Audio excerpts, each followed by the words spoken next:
Under special skills on your resume, you list skateboarding. Who's the better skateboarder, you or 1985 Michael J. Fox?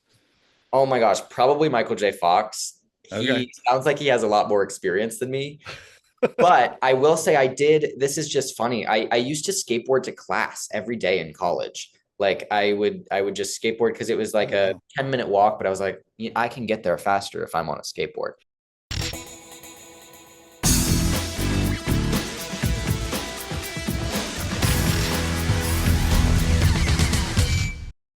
Joining me now is a talented actor who sings, dances, and he even skateboards as Marty McFly in the touring company of Back to the Future, the musical, which is running nationally. It will be at the Ohio Theater in Columbus, Ohio, January 6th through the 11th. Oh, that's right here in my backyard. It is time to chat with Lucas Hallauer. Lucas, welcome to Comic Book Central.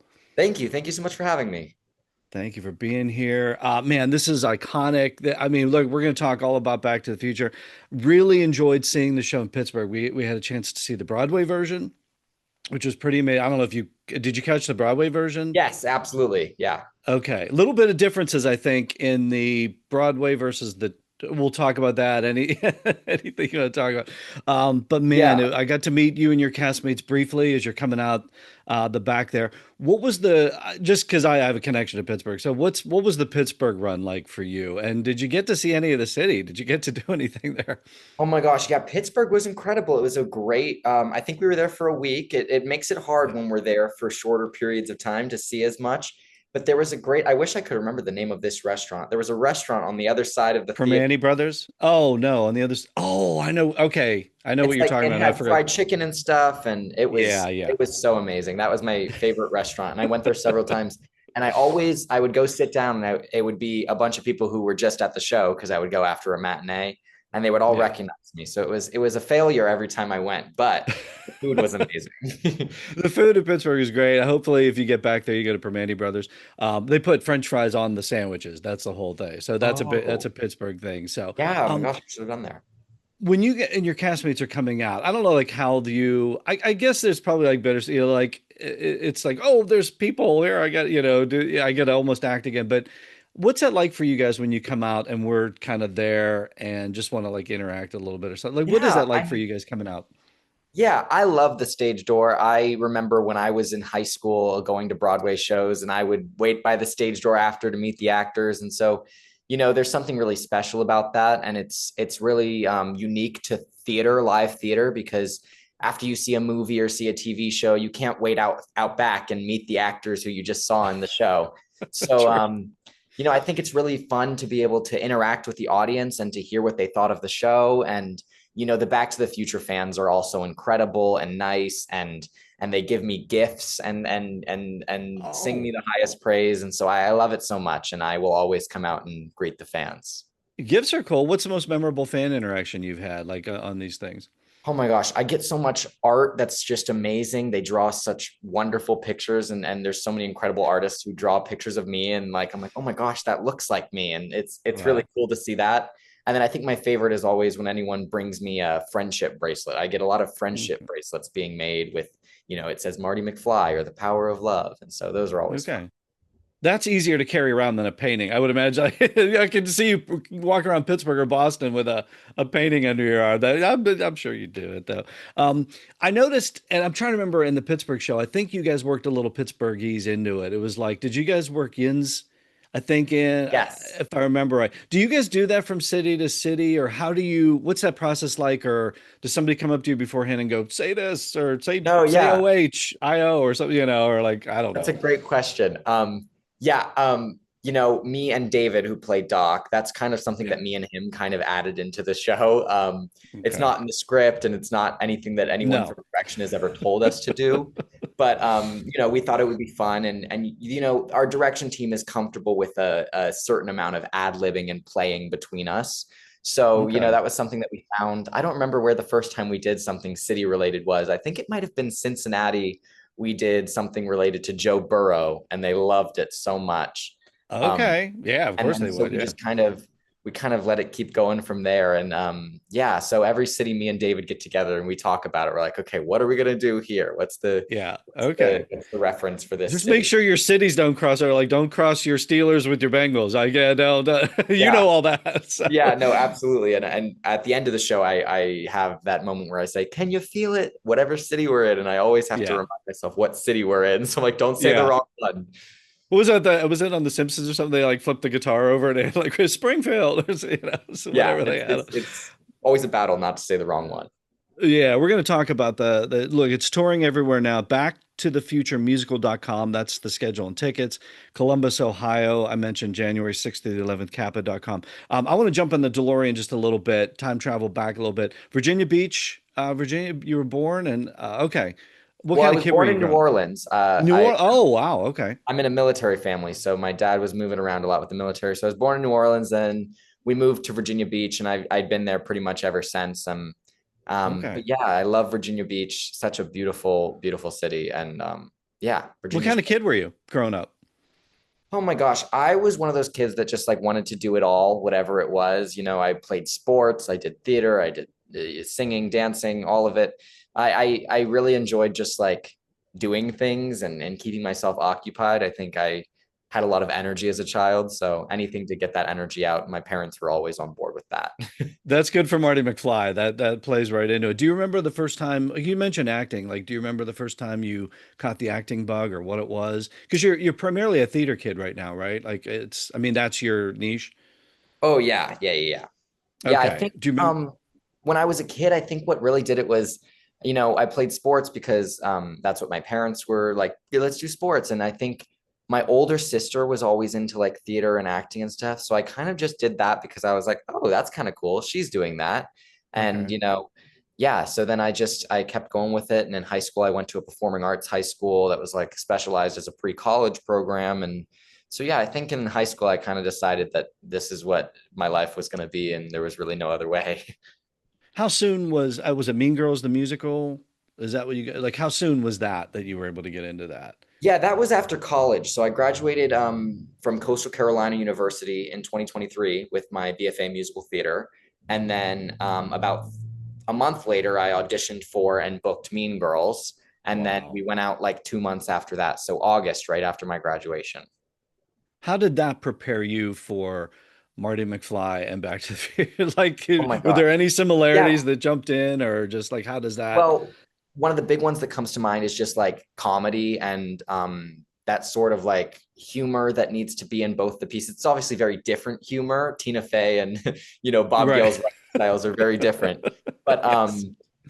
it's a lot of fun to be part of a movie to musical franchise. So I think that's a similarity that it shares. Is like there's so many like Mean Girls franchise fans and so many Back to the Future franchise fans, and so to be a Right. small part of both of those is just really fun. And obviously, Mean Girls was a tour that it had a lot of shorter stops. So we did a lot of one nighters and two nighters, and so Oh, that kind of okay. prepared me for the life on the road and what it would be like. And obviously, now that our shortest stops are a week long, it's a lot easier for me to kind of balance that.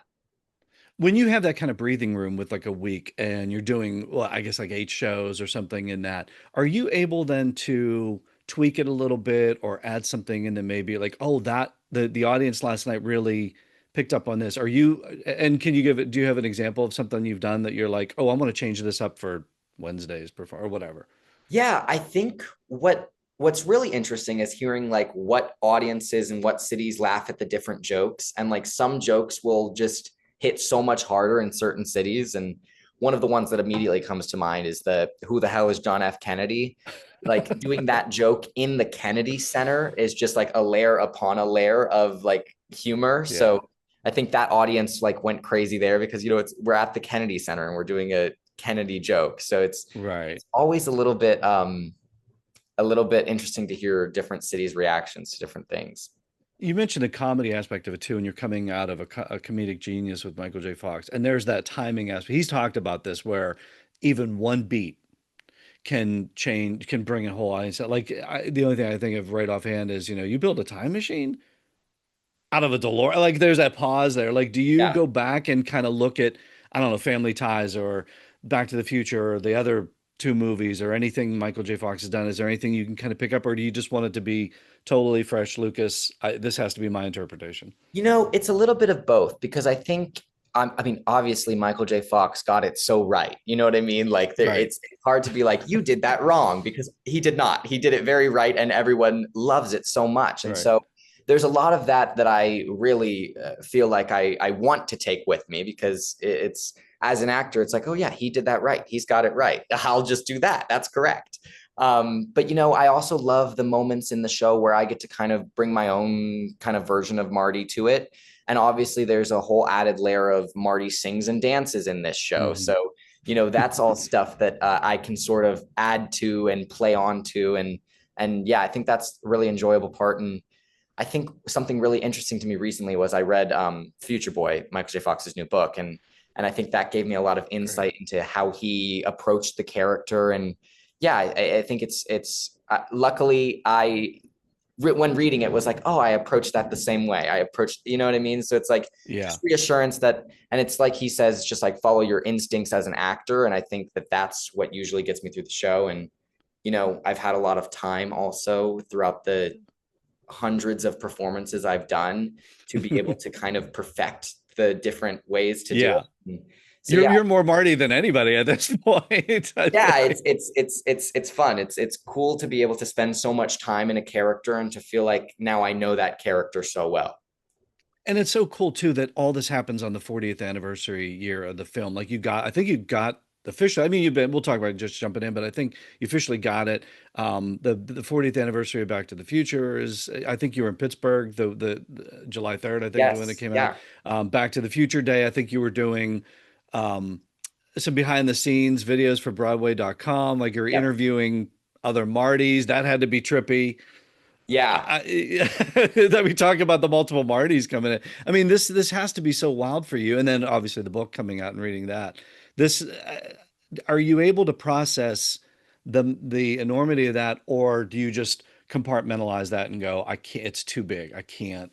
I Or do you mean, have fun with it as a fan? I don't know. no, I mean, as a fan, obviously it's like so fun to be just like a small part of like the 40th anniversary of such like an iconic franchise. And so, Yeah. yeah, things like that where it's like I got to sit down with two other Martys in Back to the Future the musical and just chat about like being Marty and what that's like. And I think that's one of the most incredible things about that is there are so many different productions of Back to the Future the musical now across the world. And I think it's just such a testament to how the franchise and how the story has spoken to so many people. And that's why 40 years later, there's still so many people celebrating the film and, seeing all the brand collabs coming out. Like it's really incredible to see how people still celebrate the franchise. And I think the reason for that is because people can relate to the characters and relate to the story. Yeah, it really can. And it's a pitch perfect story.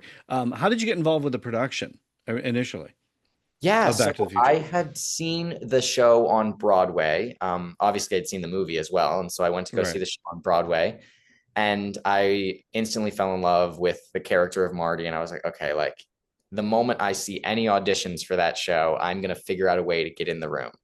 And I didn't have an agent at the time, so when I saw the call went up for the tour, I emailed the casting director, just sent him an email and was like, "Well, this is what I can do."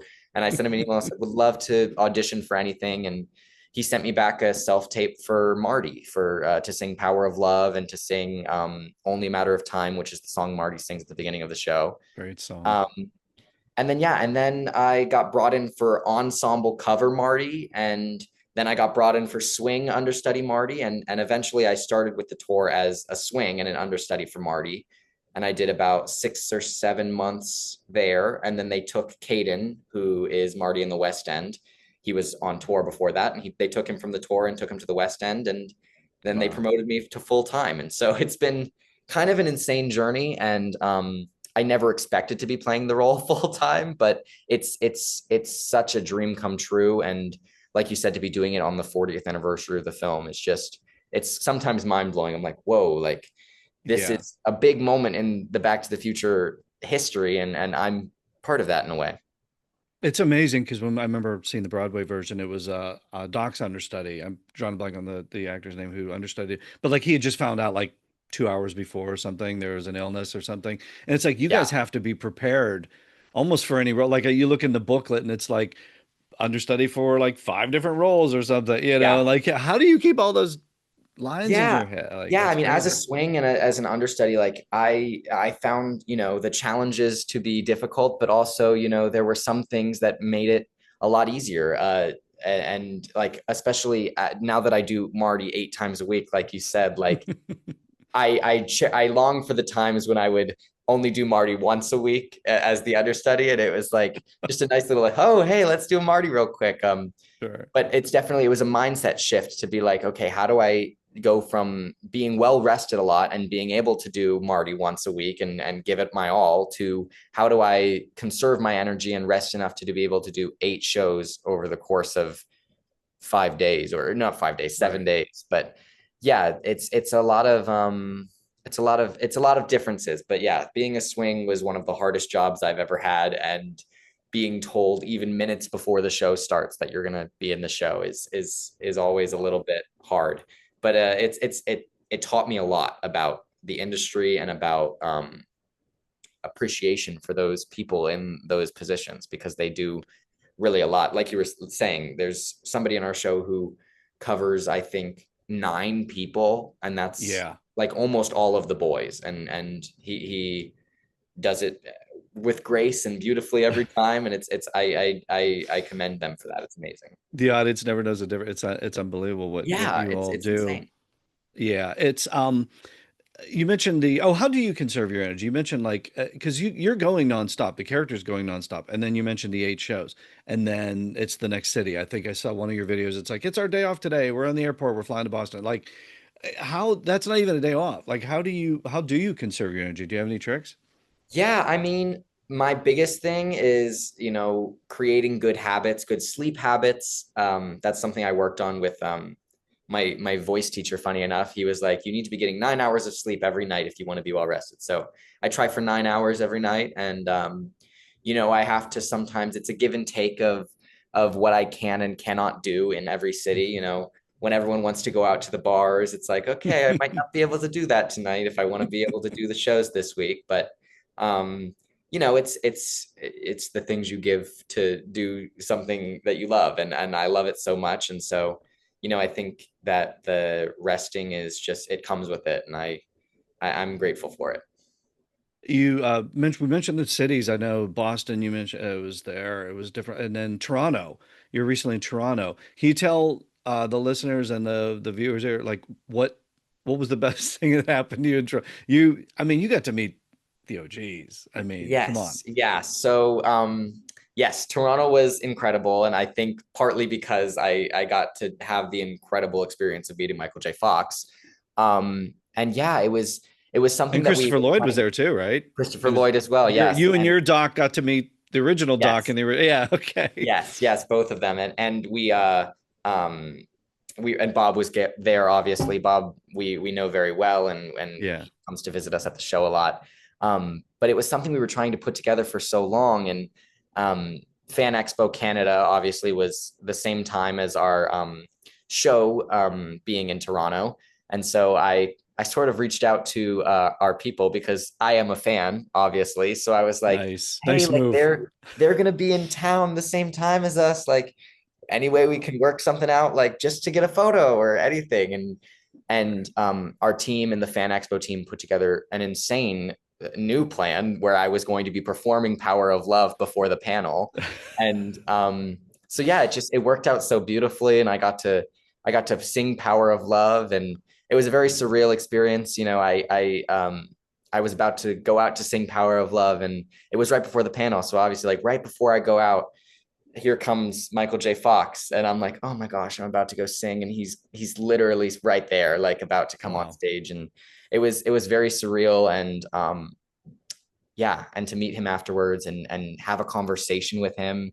Okay, that's what I wanted to ask about because I couldn't tell from the picture if it's just a quick meet and greet and then off and you go, or like, did you get to ask him anything, or did Yeah, um, I didn't ask your anything. doc get to ask him? Yeah, I was It's a David Josephsberg, right? David Josephsberg yeah. plays Doc. Okay, so you guys were, yeah. Did you guys get to how was the interaction? Yeah, we got to chat. He asked me, how I was holding up. He asked me how I enjoyed the role. Yeah, it was great to be able to just hear from him, and he wished me the best of luck with the rest of the run, and just to sort of feel like I have his blessing in a way is Mm. always just a little bit reassuring. It's like, oh yeah, he's such a nice guy, and it really felt like he cared about how I was doing, and so that's what it was just so incredible to meet him, and Christopher Lloyd as well. It was so nice to chat with him, and me and Bob and him had a conversation, and Christopher Lloyd had a conversation for a while where Bob was telling us stories, and it just felt so surreal to be in the room with those people and to Yeah. hear them talking about their memories from the film. Sitting in the audience for the panel when they were answering questions was incredible. It was just an all around amazing night. And Yeah. yeah, I still can't believe it happened, and I have a picture to prove it. Yeah, so glad that happened for you too. And I go back to the original film too, because it's like I'm always curious about talking to 20 somethings and then like their view of 80s films or like this, because it's kind of bittersweet for me because I look at it and it's like you're in costume, there's cosplayers probably in the front row dressed like Marty. That was my wardrobe. Like that was my high school wardrobe, class of 85. It's like I had the two-tone jacket, I had the vest. Like for real, I wasn't pretending to be a Yeah. character. That's so weird for me. When you guys in your 20s, like you watch those, what do you think of 80s films? Or is it like, what do you think of Back to the Future? Or is it I just like, mean, my dad is a what huge perspective do you okay, yeah, yeah, go my ahead. dad is a huge 80s movies fan. So there were a lot of them that I was like kind of required to see growing up, and Back to the Future was obviously one of those. Yes. Um, I was talking earlier in an interview, like Gremlins was one of those, Goonies, like good Great. old fashioned 80s movies. And Yes. it feels nostalgic to me even because it's like things I was watching when I was a child because of him. But Okay. I don't know. I think too that it's kind of funny to see some of the 80s like fashion and stuff coming back. Like I um I wore a jean jacket and jeans and like a shirt recently, and I looked in the mirror and I was like, oh, this is kind of my costume. I was like, I'm kind of wearing my Thank costume. And I was goodness. like, and I didn't even think about it. I was just kind of like, yeah, this is just what I put on today. Like it's kind of funny to see that those things coming back, and hairstyles like mullets and stuff being popular today. Yeah. It's very interesting, but I love it so much. I love 80s fashion and style, and I think it's Okay. fun. So I love wearing those costumes, and yeah, getting to play and have No, it's so cool to see you kids grooving on that. I wish I still had the Michael J. Fox hair. That's gone, but I can still do the jean jacket, I guess. I can still yeah. get the jean jacket. Um, Under special skills on your resume, you list skateboarding. Who's the better skateboarder, you or 1985 Michael J. Fox? Oh my gosh, probably Michael J. Fox. Okay. He sounds like he has a lot more experience than me. But I will say this is just funny. I used to skateboard to class every day in college. Like I would just skateboard because it was Oh like a wow. 10-minute walk, but I was like, "Yeah, I can get there faster if I'm on a skateboard." So I would skateboard to class, and it was just sort of funny to then in the future be like, oh my gosh, that's kind of weird that I was like sort of training for this. Yeah. And luckily in the show I don't have to do anything too crazy, but Yeah, yeah, that would be yeah, I get a lot. the classic Marty pick up the board, and it's a lot of fun to And be there's a able little to. skating across this. Like, Yeah, yeah. yeah. It's a lot of fun to be able to kind of do that. I love to skateboard. It's like I said, I did it to class. I've never really, I don't do like the tricks and stuff. That's a little scary to me sometimes, but as a mode Okay. of transportation, I always loved it. So Okay. I was wondering if you did the tricks or not. Okay, I'm gonna go speed round here. Back to the Future the musical. Favorite moment of the show. Whether it's acting, if it's a song, I for you, think my what's the favorite best moment moment? is probably the scene and song of Put Your Mind to It, where Marty is kind of teaching George how to be cool. I like the progression of that scene, and you see George kind of start to figure it out, and you see Marty kind of start to have a new appreciation for his dad. So that one's my favorite. You mentioned, I think, in the interview with the other Martys that even that scene, like some of the set dressing and things are different too, right? Like, is it changed Yes. from production to production? Yeah, so there are some set differences. I think so that was with the West End and the Australian Marty, that conversation was. Yeah. And so I think the West End was like the original production. So they've got kind of similar to what Broadway had.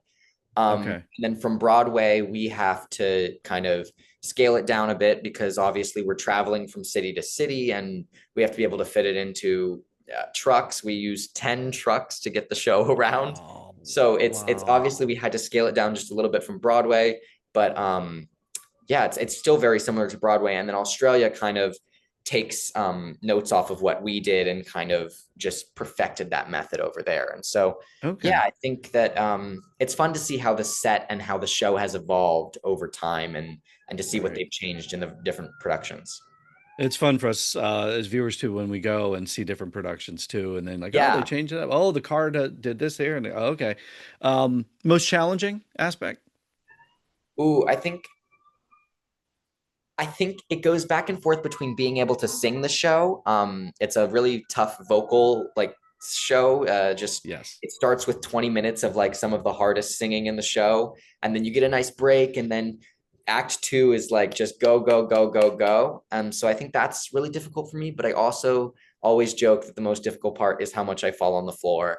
And yeah, I think thank you, Michael J. Fox, for that because I think that's something he was talking about his book. He was like, wouldn't it be funny if I just fell? And it's like, oh Yeah. gosh, And now like you have to do that every eight night. times a week. Yeah. It's like, oh gosh. It's like I hit the floor. I got bruises that I don't even know where they came I from. was gonna say there's that, and then you're jumping over the DeLorean. You get bruised on the DeLorean too, right? When you do the over the hood. The slide, if you don't do it exactly right, it you Yeah. will run into the side and really, really hurt yourself. The clock tower sequence at the end for me, like every time I see it, I'm like, I don't know how they do it. I've seen it a couple times, and I still don't know how they do it. Is there something in the show for you that you're like, I do this eight times a week, and I still don't know how they pull it off?